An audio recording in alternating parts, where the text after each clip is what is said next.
I'm going to call the meeting to order. Welcome to the March 16th advisory meeting. We are still holding our meetings via Zoom in accordance with Massachusetts law due to the COVID-19 pandemic. So if I could have a roll call, please, of everyone who is here. I have Brian Beachkovsky. Here. Don't forget to unmute everybody. Jonathan Hurwitz. Here. David Lutz. Here. Kiara Moore. Here. Jackie Katz. She's here. Oh, there she is. I was going to say she probably just stepped away. Rob Garrity. Here. Mike Huff is out. He is had a prior engagement this evening, and Jamil Siddiqui hopefully will be joining us soon, and I will make note of that when he does join. All right. Quickly, let's just go ahead and approve the minutes from last week. That way, when we're done with the budget talks, everybody can get out of here without any further business. Erica, do you have minutes from last week? You can't approve them unless Mike is here because no one else has looked at them. Oh, you haven't looked at them. I'm sorry. No, I will do tonight's meeting because he's not here, but I can't do last week's. Okay, so next week we will do the previous meeting and you and Mike will just split them if that's okay. All right, so I'm sorry, I was misunderstood. I thought you meant you were saying because he wasn't here that you would approve tonight's minutes. I apologize. All right, so I would like to keep this meeting as short as possible while still delving into the budget. From what I understand, we have a budget ready to go, but it has not been voted on by the select board yet. So there still could possibly be some changes. So everyone just needs to be aware that that could happen, as well as whatever discussions we have this evening. So without further ado, Blythe. Hi, everyone. Yes, we have a budget to discuss with you tonight. It is not balanced. It is out of balance by just under $209,000, and we discussed that with the select board last night. They're going to have another meeting on March 29th to dig into it a little bit more. We're going to be coming back to them with ideas and discuss options. But what I wanted to do is go over with you where we are today and tell you about some of the choices we've made already, so that together everyone can work through how we get to town meeting with a balanced budget that hopefully everyone is in support of. So I will share my screen if that's all right. Mm-hmm. Says host has disabled participant screen sharing. So yep, I will allow you to share. Thank you. Todd Lindmark, that could possibly be the best background of all time. I try to make it applicable. Okay, can everybody see that? Yes. Great. So jumping right into it, there's two documents: the presentation I'm about to give, and then also sent along the very detailed Excel organizer that Todd puts together, which is a great referral to some of the details that I'm going to talk about tonight. Okay. I believe Erica already sent that to everyone, so just double check your email that you have that from Erica. Great. So jumping right into it, on the revenue side, we are projecting right now a revenue of $44,348,000, a change of just under $2.1 million increased, or 4.96%. That's largely in the area of the tax base, between 2.5% that we can add to the levy each year, and new growth. We're projecting $650,000 in new growth, a little higher than we have in past years, simply because the building permit activity and development plans of the town seem to indicate that that would be a safe thing to do. Local receipts are also up by about $165,000. I'll go through that in a little more detail in a second. And state aid is up slightly from last year. We are planning at this point to use some monies from ARPA, the American Rescue Plan Act, $347,000, and I'll get into that in a little detail later as well.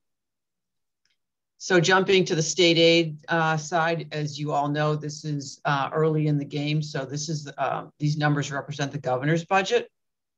And the increase is 1.75%, just under $75,000. Just a couple of points about this. Unrestricted government aid is up 2.7%. That's a consensus amount that the administration comes up with early in the year to help everyone understand what they can commit to in terms of what they project for tax revenue coming in. Chapter 70 is up a little bit per the formula that they use, as our charter school tuition, exemptions slightly, state-owned land, and then assessments, which, as you know, are things like mosquito control and MBTA. Those are up, and that's an offset. So some of the revenue highlights in the town's local receipts area of revenue. As I mentioned, new growth has been strong. It was certified at about $729,000 the last 2 years, and we typically budget about $550,000.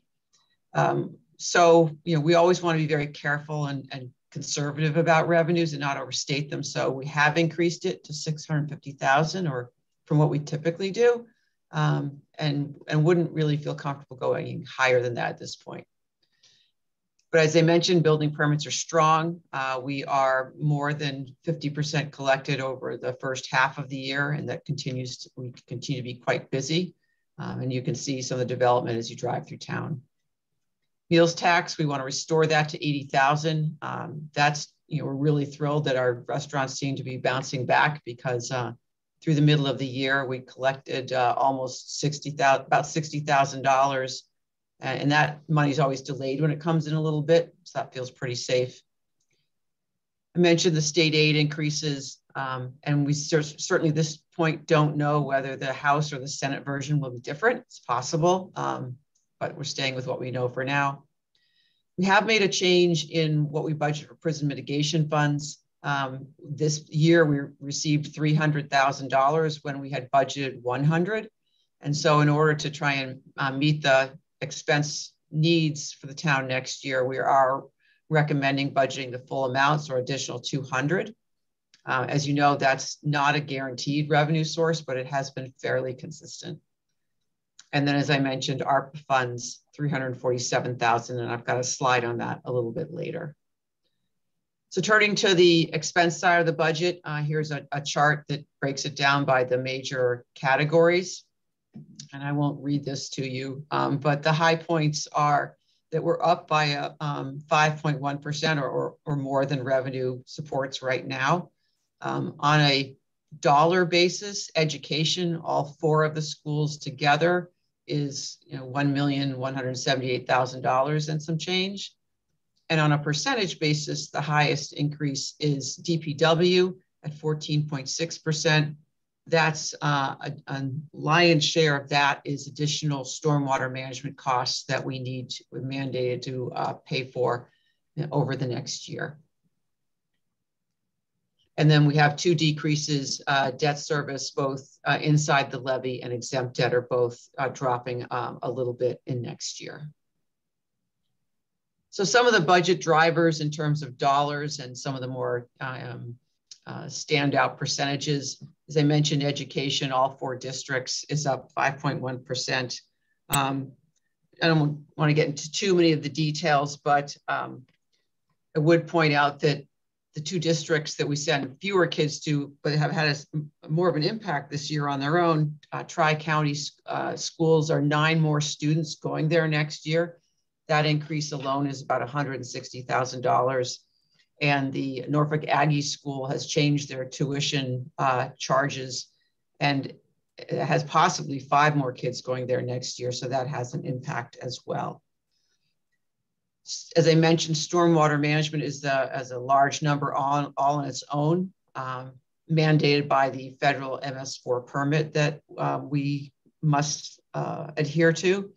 Those costs are largely for phosphorus removal, street sweeping, and catch basin cleaning. 2 other large numbers and fixed costs are both the Norfolk County retirement and health insurance. As you know, Norfolk County's mandated amount going up. The medical insurance Our actual rate increase for next year is 2.04%. But the reason for the large percentage is that in FY22, Maya, our insurer, gave each of its clients, if you will, a half-month holiday because of lower costs during the pandemic. They need us to pay all 12 months this year, and so that makes up a large difference. Public safety up 6%, and I'll cover some of that in a slide in a minute or two. And then you can see some of the others. Library, that's generally for two reasons. One, when we finished the classification and compensation study, we found that the library as a department overall had the most number of positions that were underpaid compared to the market. And so a good portion of their increase is based on the fact that we're trying to bring those people up to where they should be. They also want to restore a couple hours of time for their customers on Monday evenings and Saturday afternoons during the school year. And that also contributes to the cost. The grounds position in DPW was inadvertently actually left out of the current year's budget. We were going through a transition with personnel in the transfer station about this time last year. And while we accounted for the increased cost of a person going from another division to the transfer station, we at the same time took away the salary for the person who was departing, and the net difference was we really didn't fund the position. So we've trued that up in the budget this year with a transfer, but it basically means that grounds has been underfunded by one position this year. We've been able to handle that, unfortunately, because we've had a very difficult time hiring, as a lot of towns are right now. And so not having people in the position has enabled us to cover it, but we won't be able to fill the 5 positions we planned on in FY23 if we don't restore it. There's 2 additional elections next year rather than 1. So that's a reason for that increase. And then, as I mentioned, the debt that's coming off. Turning to public safety budgets, just wanted to show you kind of where the costs are here. In the police department, the department had requested 2 additional officers for a couple of reasons. The primary one being the impact that police reform is having on the people that we have depended on, especially reserve officers, to fill in shifts, and just the way that policing has to be approached these days and the time it takes to take care of some types of calls. They also have contractual increases for, raises for folks that will be settled out through the union negotiations, and some increasing costs for service contracts for some of the equipment that they depend on to do their work. On the fire side, this is the last year of the SAFER grant, and we're transitioning from the percentage we're paying now, I think it's 65 or 75%, to being 100% responsible for the salaries of those 2 positions that we received 3 years ago. So that accounts for just over $40,000. And when the contract that's was put in place last was fully realized, one of the things it included is education incentive for fire folks to get various degrees, and we're thrilled that they are getting those, increasing their education, but there's some cost to that. The MEC, which has been a very small amount in our budget the last 2 years, as you probably recall, when we increased from 4 towns to 6 towns, the state covered 100% of the MEC's costs in FY21 and 22. In FY23 coming up, they're only going to cover 50%. We've been carrying about $95,000 for this line item, and it's going up by 20. It actually should be going up more, but the 4 original towns, when the MEC was founded, contributed more to each year in the budget than they actually needed to, because the towns did not have to pay into the retirement system immediately. So we built up a fairly large reserve.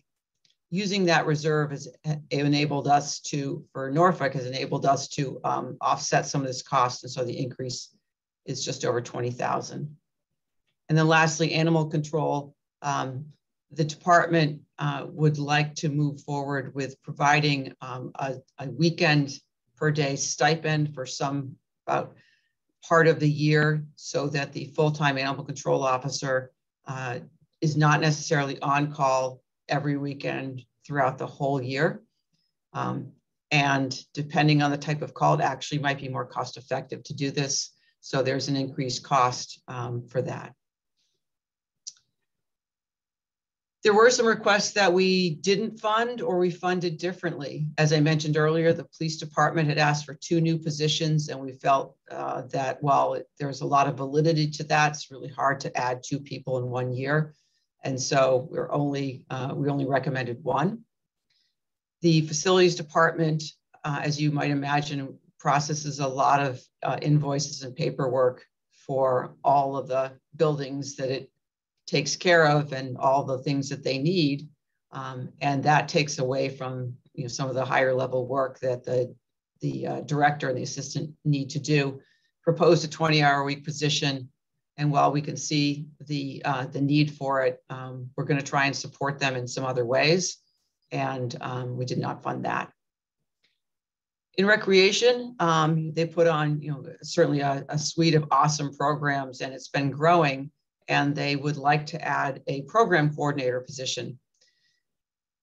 We don't disagree that it's a great idea, but the concern is the cost. With the type of revolving fund that they operate under, they can charge to that fund up to 19 hours of a position. And so what we've said is, we understand the need for the position, but they just don't feel the general fund can cover all of that.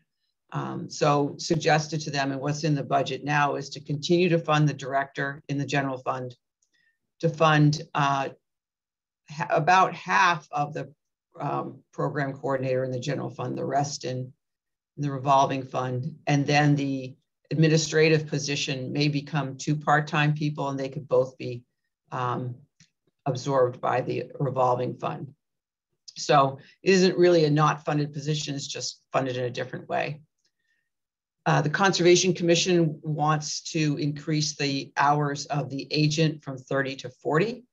That person has recently retired, and we want to see how that a replacement person does in that job, and what that, if that need is really still there. We have offered them some other ideas on how to do this that hasn't borne fruit. So right now it's level funded at 30 hours. And then the Council on Aging would like to increase their outreach worker from 18 to 20 hours. Again, it's an area where we think there is true need, but that would make it a benefit eligible position, which has health insurance implications in the future. And we expect a retirement in this department in the next few months, and so there may be an opportunity to address this again if the salaries of all the people working there change in some way after that happens. So just to touch on ARPA funds for a moment, just to bring everybody up to speed. The eligible uses are at the top, and Norfolk's share of the pie is just over $3,517,000, broken down between a direct payment to the town and what goes through the county. We received half of the direct payment so far, and we have used a small amount of that. And we are working on the items that we're going to apply to the county for. And what's listed below are how we plan to spend the money that we've got targeted in the budget right now. Stormwater is one of the very eligible expenses. And I actually had a chance to talk to the assistant county director yesterday, who said, that what we plan to do is absolutely spot on. So those monies would come from them to cover those costs. And then in FY23, the way the calendar falls happens about every 7 years. There is a extra work day. And so that's about $40,000 to cover that across all of the town employees on the town side. We're continuing to pay for our small share of the expanded nursing services through the Medicament Alliance. That's $20,000. And then fire department is always in need of equipment or replacement equipment.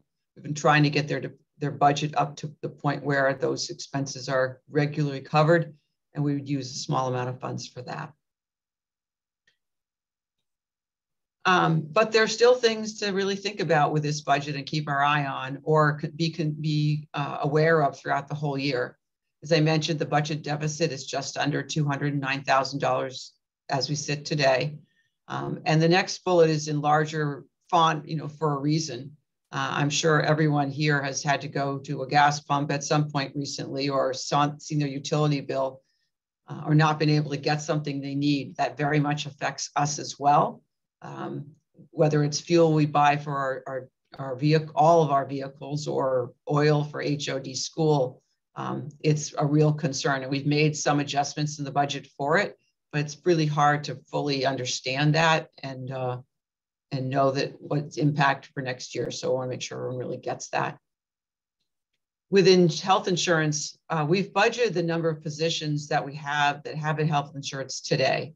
We have not budgeted any the new one for the police officer, or 3 positions that will be coming from Norfolk schools. They're planning to add 3 positions, 1 for English language learning and 2 for special needs, and those will need to be absorbed.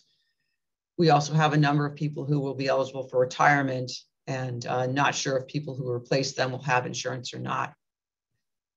We haven't added any because we also know that throughout the year, people come to work for us, people leave, people choose to have insurance or they don't. And so generally, those things work out, but you should just be aware that there might be a year where additional funds are needed. KP school budget needs to be certified, as it does this time of year. And we're always wondering whether the state House or Senate will propose different budgets and that impact on us.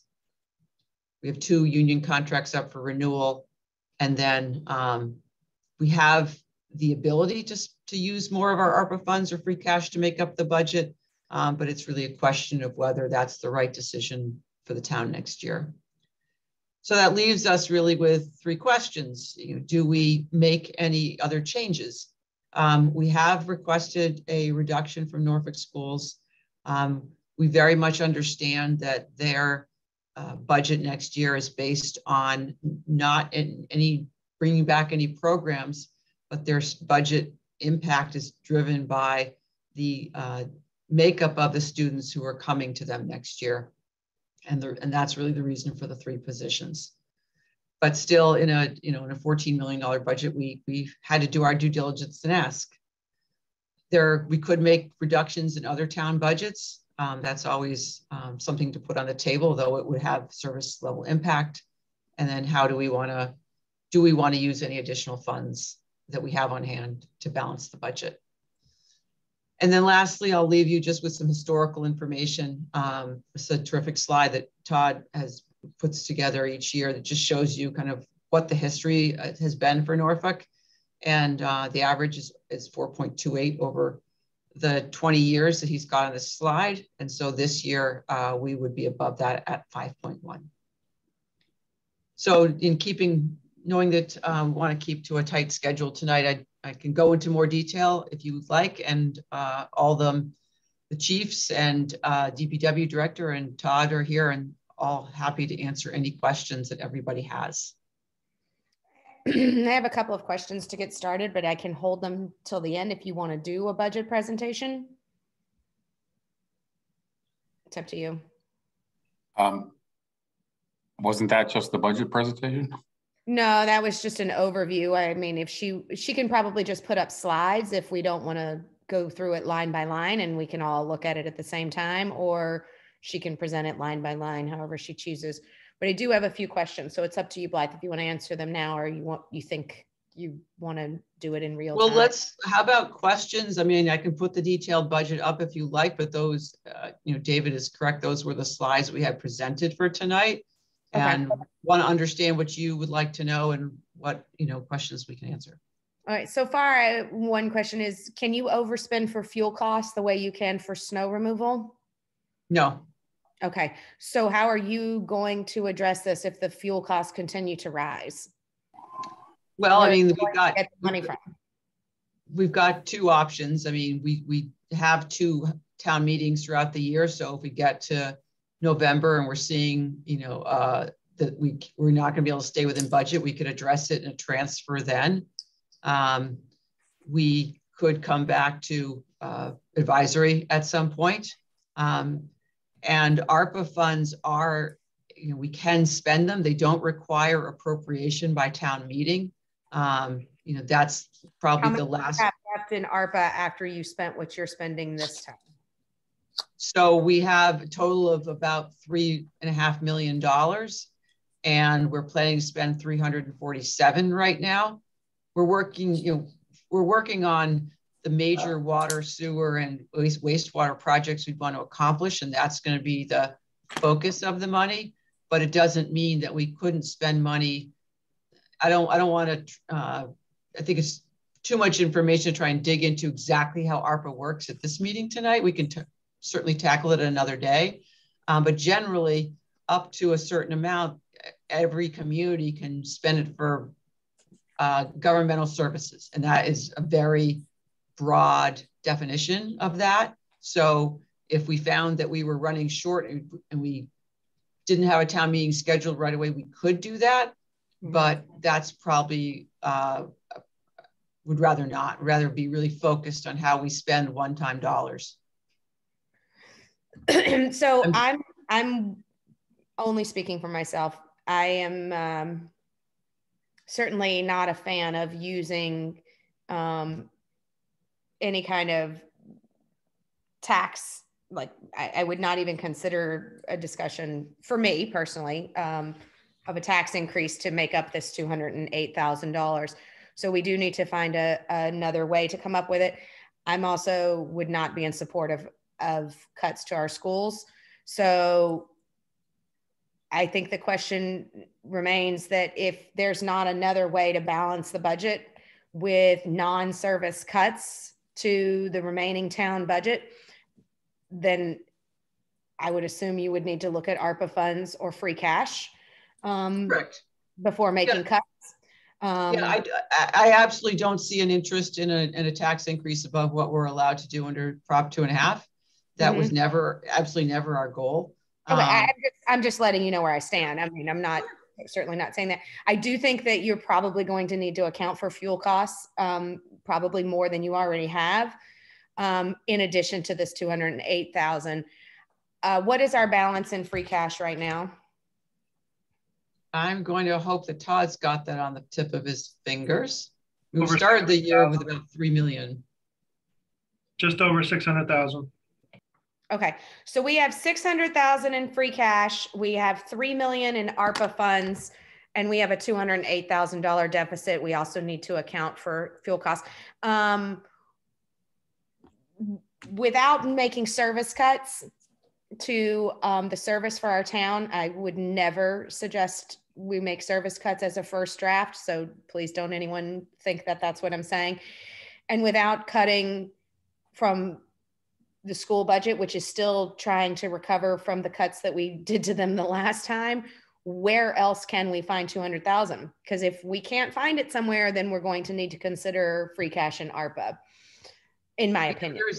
None of the town side budgets are flush by any means. So, you really start to have to dig deep.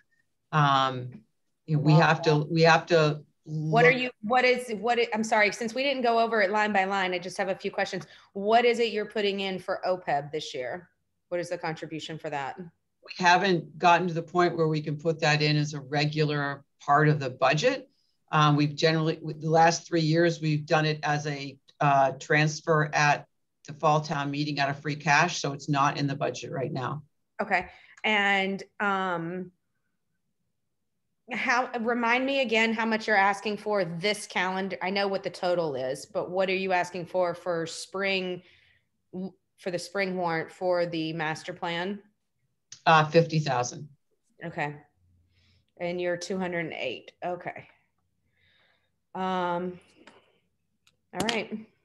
Anyone else have any questions? Well, I actually do, Susan, for you. Prison mitigation money, I just wanted to check something. House one has the 300 and some odd amount in it. Is that? I'm sorry? House one, the governor's budget is the prison mitigation money that you're talking about. You're assuming, you're hoping that the House and Senate don't change that, right? I am. Okay. I mean, the last couple of years they have funded it and it's always come in slightly higher than what we had even been first told. So, you know, that I can't, we certainly can't promise it, but it seems like the state situation is fairly strong. So I don't know that there would be a reason why they couldn't or wouldn't. The state position is pretty strong, partially because of ARPA funds, and I'm hoping that we can see our way through to spending some more of those. On the stormwater budget, the big new number, how much of that could be possibly capital borrowing versus operating kind of thing? I just don't know what it is involved. Is it, how much is it operating? How much is people going out and pumping things out versus replacing? I'm going to ask, if I don't get it quite spot on, I'm going to ask Blair or Barry to jump in. But it's more it's really not capital. It's okay. It's catch basing, and not only cleaning the catch basins, but taking away the stuff. And I can't tell you how phosphorus gets removed, but don't think it's a capital item that makes it happen. Yeah, David, she's correct that that's most of that is service oriented. All right, I was just checking. I'm sort of running through the list as you presented it. Stuff I wrote down. When you say 2 additional elections this year, these are the primary and the general in the fall, and they happen every other year. So why do we consider them additional? I mean, I put it that way. Well, just because there was, there was one in the biannual regular course of elections. I think it's sort of silly to call them additional. That's just me being a pain in the rear end. You know what? I'm sorry to interrupt you, David, but it's on. Why can't you, just out of curiosity, to David's point, if it's every other year, instead of asking for 18,000 more in FY23, FY25, you see what I'm saying? Why don't we ask for 9,000 to be added to the budget every calendar year so that it's not considered additional and we always have it ready? And not you can't carry it over from year to year. You can't carry it over. Not allowed to do that. Okay, sorry, apologies. No, great. Hey, David made a great point. I was just trying to see if that was an option. Yeah, okay. I appreciate that, Susan, because I was thinking the same thing. So. Yeah, it would just make sense if we know we're going to have to. I understood that. Yeah, I understood it's not a carryover kind of an item, but it is a biannual cost that we know is coming. It's not like a pretend surprise or anything like that. The conservation agent, actually, is that position currently a contract employee or a contract with someone, or? It is not. It's a regular employee at 30 hours? Yes, partially funded by the general fund and partially funded by wetland filing fees. But it's a regular employee, like with, correct. Okay, and they keep it at 30 hours so they don't have to pay health insurance benefits. Right.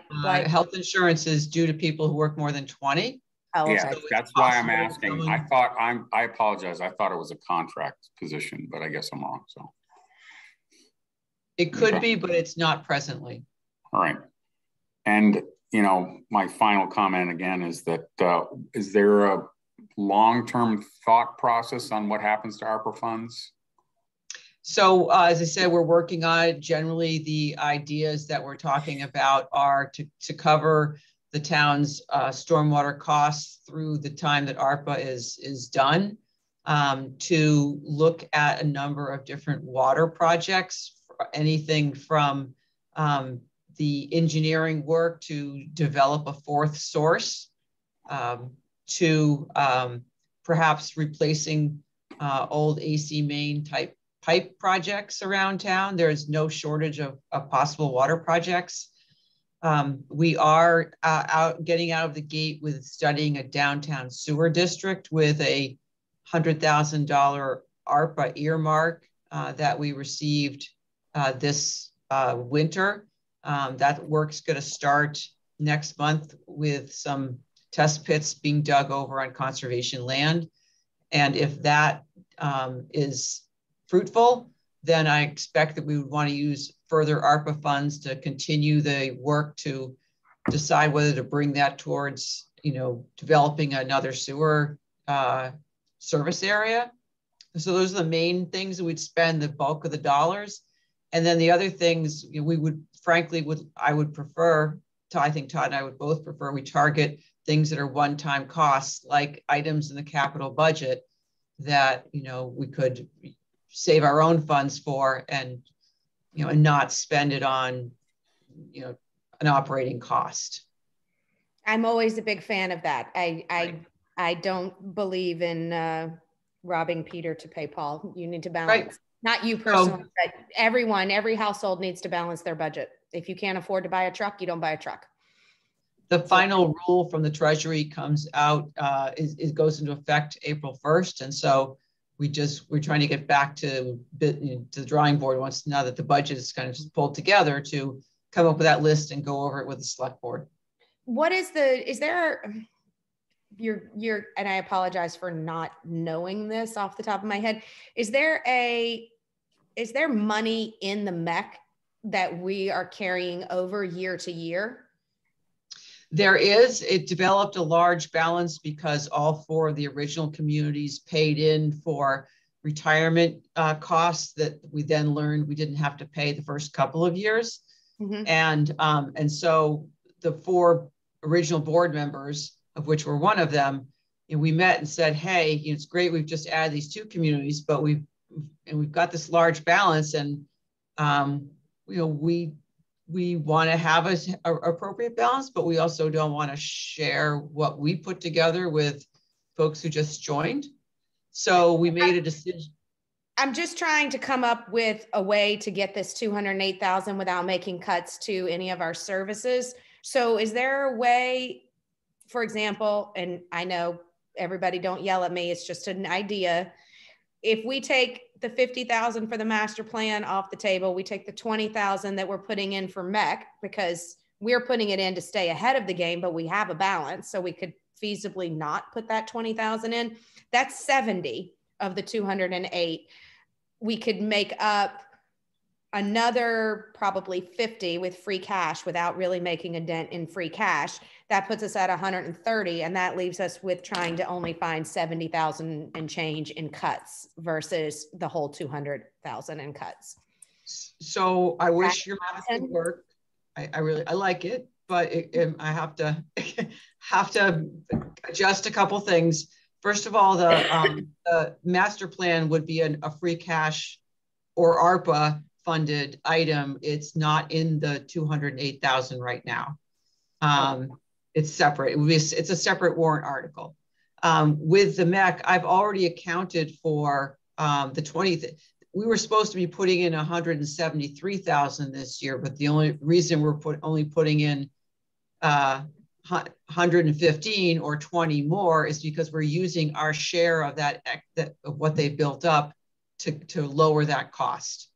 Okay. And that's with leaving the MEC with a 10% of its annual budget aside for any emergencies it has. It's a separate entity, so we can't just say, hi, we'd like to take back more. Right. Okay. I'm just trying to be helpful because I don't want to see you come back to us with service cuts. I don't want to see positions being cut from schools or from fire or from police or any of what I consider our necessities to run our town efficiently, but we do have to balance it. So we do have to find that money somewhere. So my only suggestion is, unless somebody has a better idea, is to use a combination of free cash, ARPA funds, and cuts that are not service cuts somewhere. I mean, look, as they always say, you can't get blood from a stone, but there's got to be somewhere where we can find it that is not cutting the services that we are provided as a town. Because even though I believe in a balanced budget and I don't love the idea of using free cash, the ARPA funds are going to expire at some point. So my suggestion would be to take it from the ARPA funds and let's worry about having enough for stormwater next year. You know, maybe fuel costs will have gone down by then. Maybe the economy will just be in a little bit better position. It won't be as overinflated as it is right now. And we'll be able to, get back to level service then. I don't want to see us put ourselves in a bad position by making cuts now to our actual services just to have to add them back in next year. Let's see where we can find these cuts in another place. And if we absolutely can't, I would probably suggest ARPA funds over free cash, because those actually expire, whereas our free cash doesn't. If somebody else has a better budget brain than I do, please feel free to jump in with your thoughts, advice, suggestions. You have a couple of hands up. Okay. For some reason, I don't see anybody's hand raised. So just go ahead and start speaking, somebody. That's Rob. So forgive me, this is going to be like newbie questions, and 7 out of 10 of you will be annoyed at them. No. So $3 million is a ton of free cash. Was that the new developments coming online? No, basically it was because the town we really cut back when we developed the FY21 budget, because we didn't know what the impact of a pandemic was going to be. Could anybody pay their taxes? Was the state going to be able to meet its, what it usually gave us in terms of revenue? What costs would we have? How would they get paid for? And the end result was Norfolk was the type of community that people mostly kept their jobs, worked from home. State was able to provide the revenue sources, including prison mitigation. Like, we took it out of the budget because we assumed it was not going to happen. And a lot of the costs that we had for pandemic related came through either FEMA or the CARES Act. And so we were able to write off all the plexiglass and PPE and hand sanitizer and all that sort of stuff. And Todd knows it way better than I do because he's been accounting for it all. We're covered. So at the end of the year, we cut way back in our expenses, and revenues came in, and we carried some money over, and there you are. That's a great. We're actually still trying to recover from some of those cuts with the schools. Not to say it, she said only because she said they didn't know. I was a big opposer of that. If you go back and watch those meetings, I think steam was probably coming out of a lot of people's ears. But I had been paying attention to the federal government, and I knew that the federal government was putting into place things that were going to keep us from failing. So we ended up not needing to make the cuts that we ended up making. And that's where we're at now, trying to make sure that those things get restored without costing us more in the long run. And Todd, I apologize for not having the line item in front of me, but what have you done with local receipts for the car excise tax? So in past years, that's been a line that you can sort of massage. If you need to find $50,000 more, you say it's $50,000 higher, or you go lower early and then go higher. Do you guys think you're pretty much at honest truth level, or is there any room in the excise? Oh, Todd and I debate these things to quite an end. We've level funded it.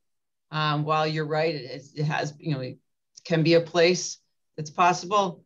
It seems like it's hard to buy a new car right now. So, I think you have to be aware that maybe people might be liking to buy them, but if they can't get them, then we can't tax them higher for them. Yeah. So Todd, what do you think?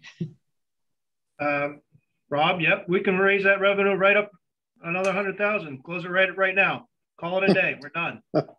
That's just not the right thing to do. Being conservative, if you start to really increase the revenues to cover the expenses that are there, that means obviously less free cash potential on a going forward basis, which doesn't implicate the ability for us as a small town to then purchase items on a capital basis because we're using it for budget purposes. Again, this is you try and spin 12 different plates and add another 50 behind you and keep going, and hopefully they all stay up there. And that's, and excise is one that falls off really quickly when it falls. Right. Yeah, you get in a lot of trouble really quickly. Okay. What happened to the 2.4 million that we haven't spent in free cash, that we did spend in free cash? So I apologize. Earlier I think I only said just under 600,000. That was the number from last year. It's 1.5 million that we have left. Ah, okay. We tried to be really careful this fall. We spent almost half of it to implement, some capital we've gotten behind on.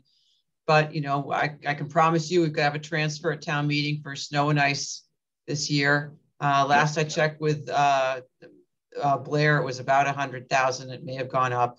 And, things like there are some small articles on the warrant for spending like the master plan or the wastewater treatment plant that, we want to make sure we can cover those. And if we can carry some more over, it just means that we have, again, ability to deal with either OPEB or capital in the fall. Yep. And I also agree with the general sentiment that non-recurring revenue isn't a recurring expense filler. So, yep. Rob, in answer to your question, I think I believe most of it, a lot of it was spent on larger capital items that we did. I'm not saying this one exactly, but just an example of them would be the tanker truck, the DPW. No, not the DPW truck. We borrowed for those. Okay. But things like the hot box that you see around town doing potholes, that was a good example of a cash item. Okay. Those were some of the things that got spent. We spent them on. I am quite sure that someone probably has a copy of it from last year. If you'd like, from last fall, if you'd like to look. Oh, it's online. I'll pull it up. I mean, we all have a copy of the budget in our email. So if you let me know if you would like to see it, I can email it to you, just so you can see where some of it went, and how it got police cars. Yeah. They're, necessary items, but things that are necessary when we have extra money. And then that's one of the things that I like to address is that it's never that I don't feel these things are necessary. Whenever I push back on something, it's not that they're not necessary. It's that there's a difference in necessary and necessary. Do you know what I'm saying? Like you have 10-year-old police cars or 5-year-old police cars. 5-year-old police cars should be replaced. 10-year-old police cars have to be replaced. So it's not that we don't, and I'm not trying to say that that's what the police are doing. Please don't take it that way. It was just an example of what I mean by that. Yes, a master plan needs to be done. Absolutely. Does a master plan need to be done during an economic recession when we're $200,000, over budget? Maybe not. I'm not saying it doesn't. I'm just saying it's a question that needs to be addressed. For example, so my day job, I work for state government, and from our point of view, or from the point of view of people I talk to, municipal balance sheets have never been better. I don't know why we're talking about a recession in this budget. Susan, I don't get that. I'm not saying we're in a recession. I don't believe we are in a recession at all. I believe when we're in what I like to call, or I have heard it being referred to as an overinflated economy. So it's not the same thing as a recession. What that means is that expenses are up. It doesn't mean the economy is in a recession, but that's where we're at. Everything is costing more money right now. It's costing more money to build. It's costing more money to ship. It's costing more money for fuel. Mm-hmm. And that overinflates our economy to where everyone is spending more money, but people aren't necessarily making any more money. They're making the same amount for the same items, but those items are costing them more money. that's how I refer to it. I'm not sure if that's the, I'm not an expert by any means, but that's how I've always, when I was, studied it in college, that was one of the terms that one of my professors used, was discussing the difference in a recession, a surplus, an overinflated economy. Those were the types of things. So that's how I've always referred to it. So apologies if I refer to it incorrectly. No. That's what I mean. We're definitely not in a recession by any means. But we are in a position where everything is costing us more money, and not just the town costing us more money. Every person is paying more money for their basic needs. There's fuel costs being added to everything. Fuel costs being added to landscaping. There's fuel costs being added to dry cleaning. I mean, at this point, it's overinflated. And building, a lot of it comes from the cost for building and for developing. And those costs are exorbitant right now. And they have been for a while, for a couple of years now. There's tons of experts that can blame it on COVID. Others blame it on other things. Who knows what the real reason is, but that's the way I've always described it, as an over an inflated economy. So Susan, to interject, the DPW budget is 50.3% expenses, which and all across the board, everything from computer chips are hard to get, prices for vehicle repairs are up, construction projects, every single thing across the board, even engineering, everything is really inflating much faster than I've ever seen it. So it's to your point. Thank you. I'm certainly not an expert. I mean, I did, I love government budgets, things like this. So I did study them when I was in college, but I'm certainly not an expert by any means. And that I'm old. So that was a really, really long time ago. So I do apologize if I use the not current descriptions of things, but that's not to worry. And just remind everybody, I mean, this, 200,000 is not atypical to this point in the budget year. I mean, Todd and I met this morning and said, we're going to put our own, ideas together. We're going to come back tomorrow morning and compare lists. We're going to talk to the different departments and, come back to the select board with some ideas. They're going to have an extra meeting on March 29th. When we first started with this budget, it was a lot higher than 200,000. Let me tell you. Yeah. We've been done a lot of hard work so far, and there's more to be done. And we'll get it to what, we hope everyone feels is responsible and they're comfortable with. I personally think that all of our chiefs and department heads have always done a great job of balancing what they need versus what they would like.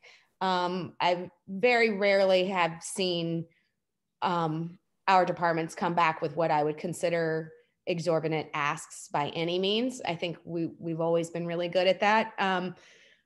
But I do think we need to be, it's funny because when we were going through COVID, I was very adamant that the state money was going to come in and the federal money was going to come in.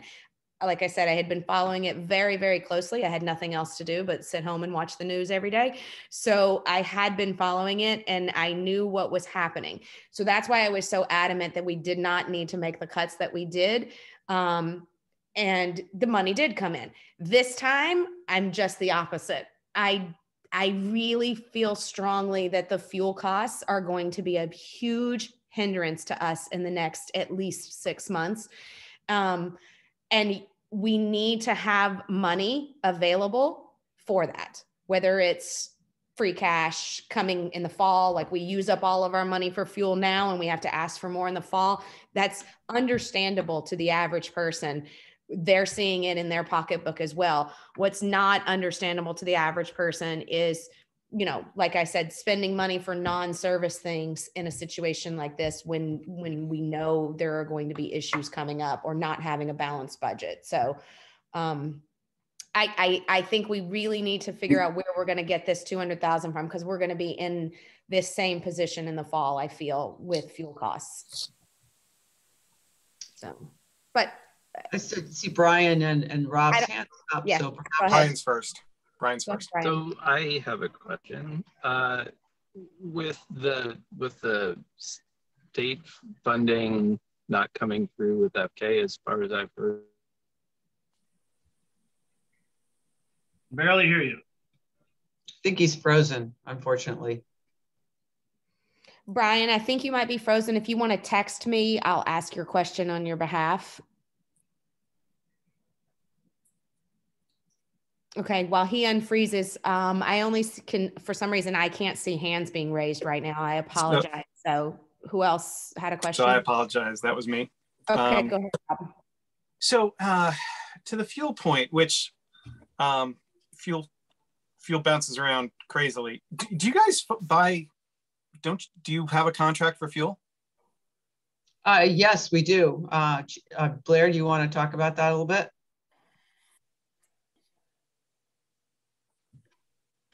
Evan, there we go. Yeah, so we do have a contract for fuel. I'll have to look to see when that contract expires, but that is a contractual item that we bid out through Surge. Yeah, so your fuel price is actually, you're hedged. To a certain extent, yes. Yes. So to remove in other any areas like propane, Matt's done a great job getting us, contract for that. But, we're not completely hedged. And so, we have to be very conscious that, we may have some impact. I just can't define it for you right now. Right. Would there be any appetite for, one way you could handle it is to do a reserve that, through a non-recurring source. And then if you don't use it, you just reappropriate that money next year somewhere else. Like I would hate to build up a budget, based on concerns about fuel costs that frankly, we're hedged for most of it or part of it. And then also fuel costs are extraordinarily variable. And, the price of oil dropped to 25% in the past 7 days, and retail fuel prices will follow. So anyway, that's just one thought. Sure. Good thought. So let's see if it comes through now that I have my video off. By the way, I apologize. I'm in California for work, so I'm in my car out in the hills of San Francisco. So the question was around the expansion with Freeman Kennedy. My understanding is that the state grant was not granted for that. At what point are we continuing to make that appeal, or at what point do we need to commit to making those initial investments at least on our own as a town without state grant? Sure. So the track that's on right now is that one of the articles on the warrant is for funding to do the feasibility study for that, which is the first step with these types of projects, MSBA or otherwise. That's a request for $150,000, which will be part from free cash, about half, and part from funds left over for the HOD school. At the same time, the school committee will be back to meet with the select board at their April 5th meeting to again make a request that both boards have to approve to go to the MSBA again and be considered for the expansion grant. And we would hope to hear on that by January of 23.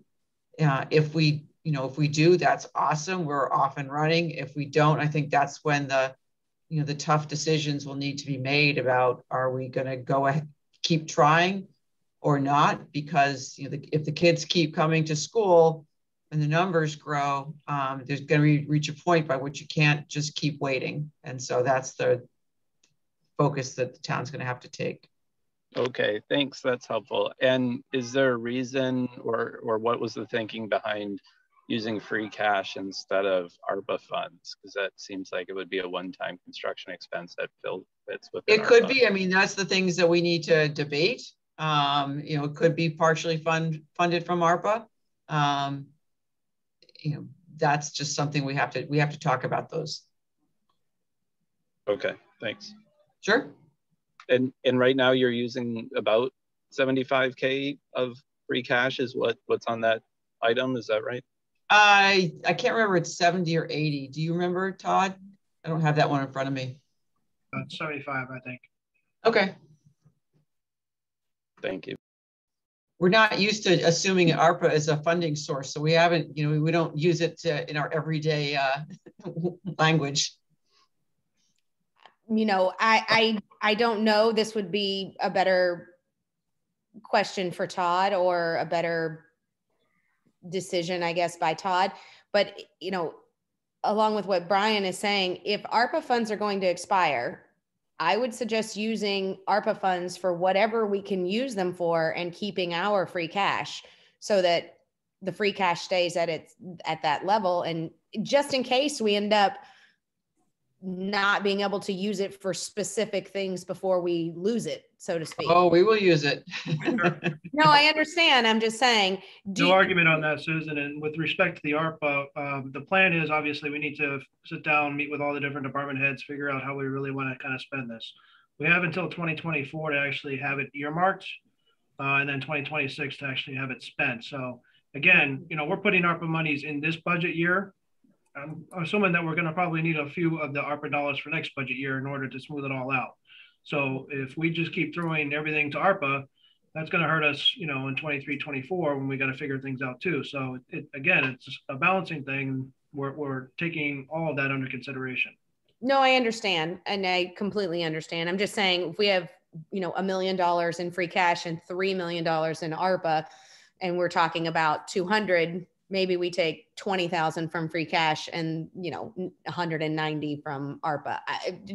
Obviously, I'm not the budget person. I'm not suggesting that. I'm just using that as an example. And to Rob's point, we'll raise the excise tax and we're calling it a night. We're all done here. Yeah, especially in an election year. I don't think anybody wants to suggest that. There you go, Todd. You're learning.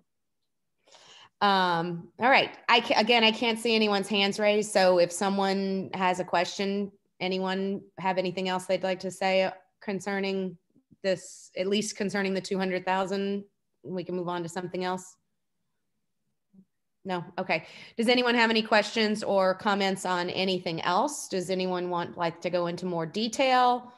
Obviously, we can't even consider taking a vote at this point because it's not finalized. It hasn't been finalized by the select board, and they still need to make a few changes. So you do have the three departments of the DPW, fire, and police here to answer questions with respect to their particular budgets, which I think kind of is somewhat a little bit of the purpose of this meeting, since they are here.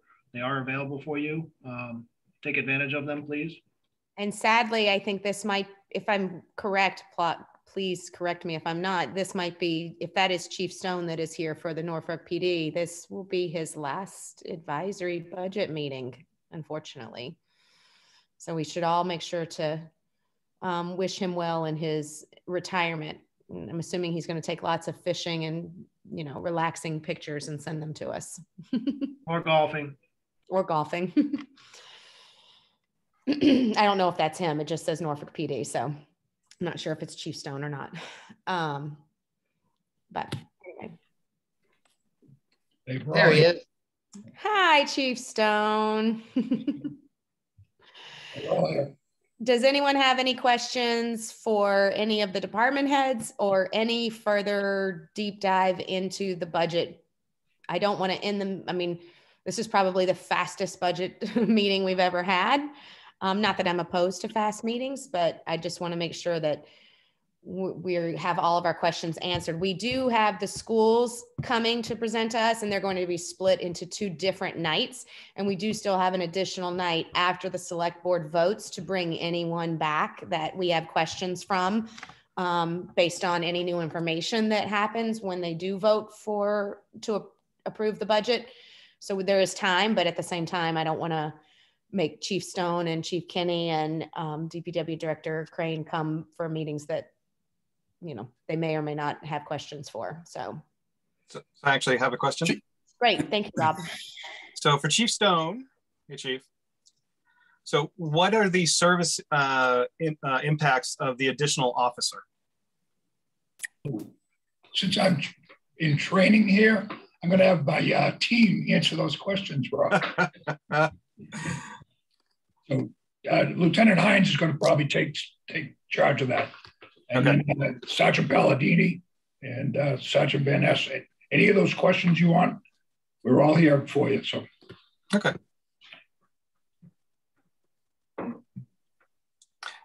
So just we note there's an additional officer on the force. What's is that going to change the service at all? So right now, what we're facing with the police reform, we depend a lot on reserve officers. They're part-time officers that have full-time jobs, and we depend on them. They're a little less trained. They do the reserve intermittent course, and the impact with the police reform is that they want to bring their training up to full-time police status. So for that to occur, it takes some 200 hours of training on top of what they have right now. And that's going to include emergency vehicle operation, firearms, defensive tactics, and 80 hours online of training. And after that, they got to do 2,400 hours of training by 2027.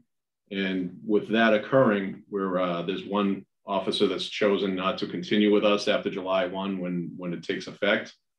With the retirements that are coming up with Chief Stone and Deputy Chief Carroll, we may be moving one or two of them up to full-time status. So we're losing more reserve officers there. And we have 3 or 4 that have been with us a long time, and they're just not working as they were. So we're looking to have that new officer step in and take up where the slack is. Right now, we run minimum shifts of 3 officers per shift, and we want to keep it at 4. If we do get an arrest or a domestic situation or something that ties us up for a long period of time, we need those 4 officers on the street to answer other calls. So that's one of the biggest issues for the new officer, is to backfill where those reserve officers normally do. Okay, thank you.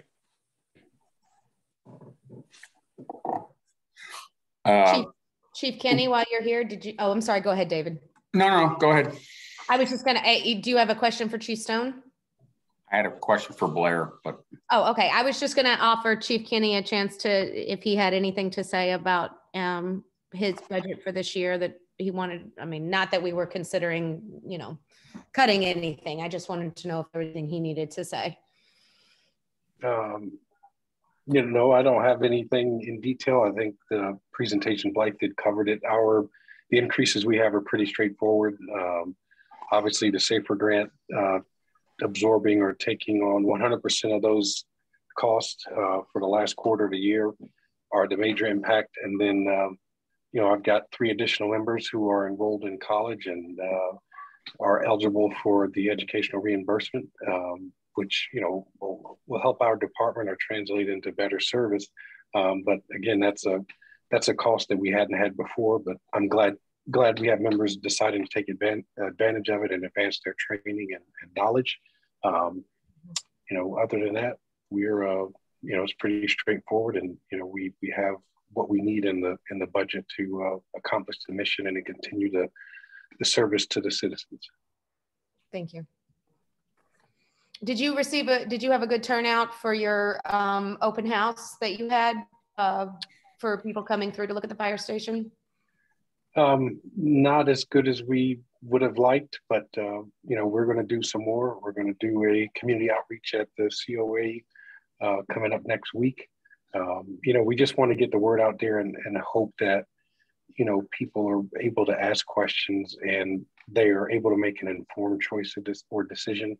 It's important for people to see the conditions, to see where we are, and to really understand how the process has been different with this particular project as opposed to projects in the past. And to see the level of transparency and the reality that this is just a needs-based, an overburdened, overdue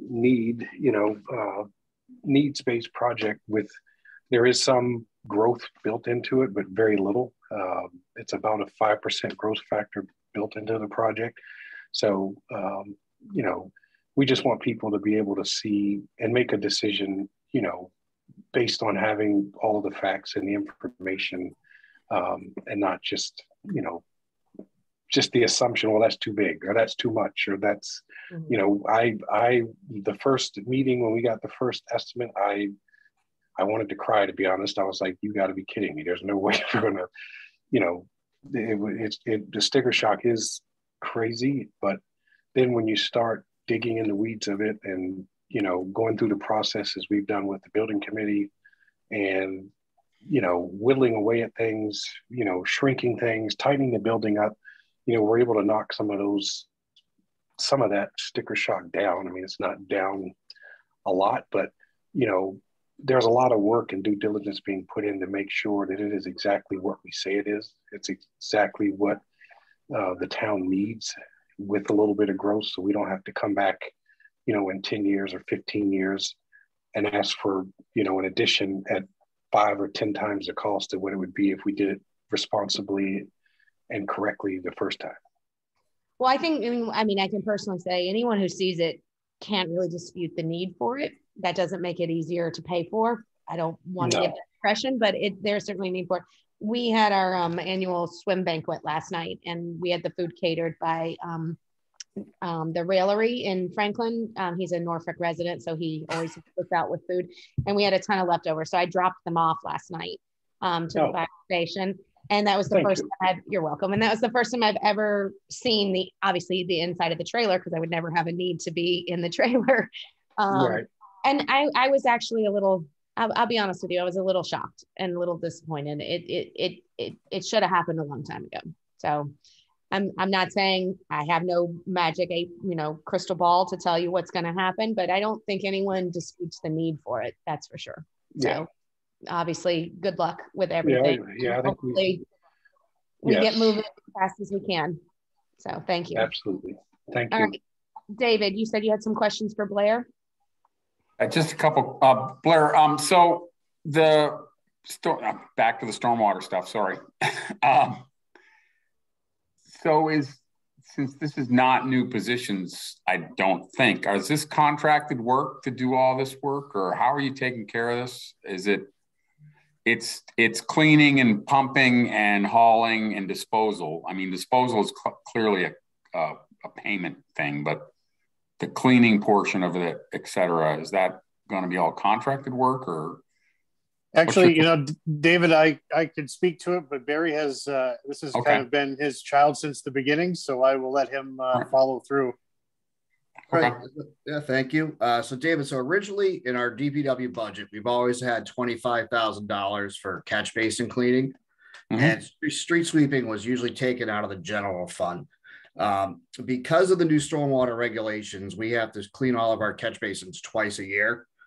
So the $25,000 isn't enough to support the biannual cleaning. So we've upped the cost on that. Now, up front, the costs are going to be a little high. We're thinking as we go along, we're not going to have to clean every single catch basin twice a year, because some catch basins are going to have more material than others. So throughout this process, we're going to be able to diagnose the ones we need to clean and hopefully shrink our budget. But going into it right now, it's all service based. Excuse me. We have to subcontract out the street sweeping. The last couple of years, we try to do it in-house. We have a sweeper at the DPW. With our small staff, we just can't get to all the roads that we can get to. So biannual street sweeping will be contracted out twice a year as well. So, and then as for street sweeper, what is it used for then? Because that was a massive problematic budget issue within the last 5-6 years. For the street sweeper? Is it a new sweeper, or is it still the? Oh no, ours is a 1996. Okay, fine. Belgian sweeper. Yeah. All right. I was just checking, because there was a whole conversation at some point before I was on the advisory board. And David, in the past, where we weren't mandated to have to cover every road, it was okay because we could kind of do it piecemeal and target the roads that needed it. So unfortunately, it's just becoming more of a burden than we have the ability to take care of. Okay, so in terms of cleaning the catch basins, there's also a number, and I can't put a number on it. I hope you guys have this, of basins that are supposed to be cleaned more than twice a year. No, our standard is right now through the Stormwater MS4 is biannual cleaning. So it's roads that have closed drainage, so that have a drainage system, need to be cleaned twice. Roads that don't have a closed drainage system need to be cleaned once. Now, the goal of this is when the company that we have goes out and looks at the catch basins, they actually track the data through GIS to let us know which catch basins are 75% full, 25%, 50% full. So moving forward, we're going to know, all right, we have a catch basin at the bottom of a hill. Obviously, that's going to collect more material than a catch basin on a straightaway, because of the hill is going to flush all the material into it. So as we go along through this process, we're going to be able to identify the ones that we need to go to twice, the ones that maybe we need to go to 3 times. And this process will help us get through that. So I think as we move along, our budget is going to be more accurate, because we're going to be able to dial in better to see what structures we have to go to more frequently. Yeah, I'll take this offline, but I really do want to come talk to you about, you do have some innovative technologies, quote unquote, DEP approved innovative technologies that were supposed to require more than twice a year cleaning. So I know that because one of them is on the street behind me. So one of the issues that we have, because we're in the Charles River watershed, we have to reduce our phosphorus load by 23%. Part of that is going to identifying all of our detention basins, identifying all of our groundwater infiltration structures like you're talking about, assess each one of those, and then come up with a regulatory maintenance plan for each one of those. So besides the catch basins, we still have to look at everything else. Okay. The grounds position, what's it cover? And if it's covering any portion of field maintenance, is there any possibility that the recreation field maintenance charges that they charge teams, leagues, et cetera, for using fields cover that? Do you know what I'm saying? I do, David. I can't speak to what the recreation budget is. That's probably better suited to Blythe. I'm not sure what the funding is like there. But is this position going to have responsibility for some of that? When you say grounds, I know it's sort of this amorphous, so it's property, but also rec property, but also school fields property kind of thing. And I'm just trying to get a handle on that. Yeah, so we found that when we had just 4 positions before we added the 5th position a year ago, was that between the 2 athletic fields at Freeman Kennedy, the Pond Street fields, Town Hill, the 2 cemeteries, and 15 memorials, plus any kind of roadside maintenance that we had to do, that we weren't able to keep up, especially with weather. And so what we found was that especially during rec season, that definitely put a burden on us to try to get those fields and make them a priority in between weather, as well as making sure that downtown looked great, and obviously the cemeteries and burials. So a lot of those really are time sensitive, and the weather can really have a massive impact on that. And so there is a piece of that that's driven by priority for getting the fields done, because obviously there's a product that has to be presented for recreation, but there's the rest of it as well. And I guess maybe it is go ahead, Blair. I mean, go ahead, Blythe. Blair, Blythe. There's so many B's in this conversation. Thank God we have a Todd. I would also add to that you're on point that the recreation revolving fund does cover some costs for the fertilization and some of the things that happen on the fields because of what they are bringing in. They do pay for some of those things. Todd might have a better handle on exactly how much, but there is a contribution there. We're really the labor, and she's some of the materials and some services.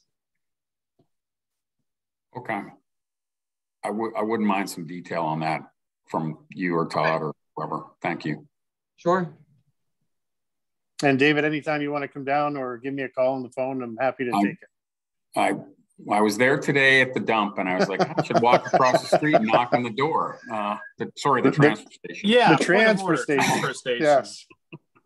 But Mike, anytime you want to call, give me a shout or stop in. Great, thank you. Hey, if you don't do the street sweeping, what are you going to give away, at the at the side next to the wood chips. Well, unfortunately, we can't give away the street sweepings. Part of the component that we kind of inherited in the past was in order to get a better deal on this, basically street sweeping and catch basin cleaning was stored at the DPW. So moving forward, we're looking at getting it all hauled away. Any materials that are basically, dug up moving forward are going to be hauled out of town. So we don't have to deal with it in the future. Great.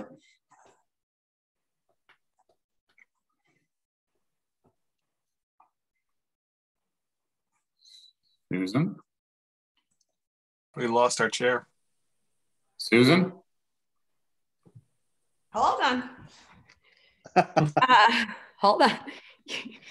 Figures. I never walk away. When you guys started joking around, when you stopped talking, I decided to run to the bathroom. I apologize. Anyway, okay. Sorry about that. Does anyone else have any other questions for anybody who's here tonight? All right. Blythe, I'm assuming that once it's approved, once you figured out how to balance the budget and it's approved by the select board, you'll come back and give us an overview of that. Okay, because we'll need to obviously have that information before we vote. Sure. If there's nothing else from anyone and we can't approve minutes, don't forget meetings every week from now until April 13th. So if you cannot make a meeting, even if it's just 2 minutes before, please send me a text or an email. If you don't have my cell phone number, shoot me an email and I'll make sure to give it to you, just so I don't look like a crazy person sitting here holding the meeting for someone who's not coming. So Can I just add one thing? Yes. So next week, as we planned, we've got town council coming to the meeting. His primary role there next week, Tom Harrington, is to talk about the recodification and walk everybody through that, the general and the zoning bylaw. I will send all of you through Erica the latest copy of the warrant, hopefully on Monday. It's about 30 pages at this point, and about 10 or so of it is the bylaw changes, and all the specific ones. We can also give you access to what the new code would look like. I warn you, it's about 500 pages. So you just want to make sure that everyone understands it, and we can go over all of the articles in whatever detail you might like. We're up to 31 articles. We added 5 last night at the select board meeting, especially 2 of them related to the stormwater, the wastewater enterprise fund. And if you have a moment, you might want to watch that section of the select board meeting, because he came and spoke to them about the issues that we're having. And it was very informative. So I might suggest, I'm not sure it's better than Netflix, but it's very helpful.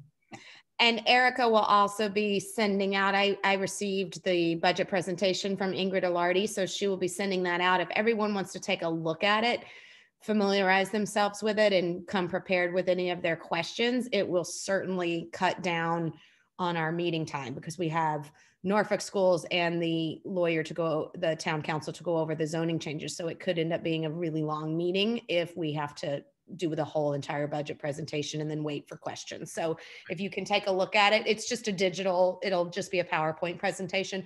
But that way, if you have any questions, you can be, have them ready for her. And then the next week is KP schools. And then the week after that is the zoning, Rich McCarthy coming back to us with whatever they voted on. The planning board is voting. I believe I just got notice of it. The 30th. Yeah, thank you. I just got an email about it. So they're voting on the 30th. So we could also, maybe catch that, either a little bit of it live. If you have time, you can catch it that way, or just watch it on YouTube, or just, maybe email the board and say, give us a brief overview before you get there so we can be prepared. But all right, so that's it. We'll do the minutes next week. See you guys. Unless anybody has anything else, I'll see you at 7 p.m. next Wednesday. Bye. All right, good. See you later. Motion to adjourn. Oh, yeah. Motion to adjourn. God, you rule follower. Motion to adjourn, please. Motion to adjourn, please. Somebody second it. Thank you. Thank you. All in favor, say aye. Aye. All right. Thank you. See you guys next week.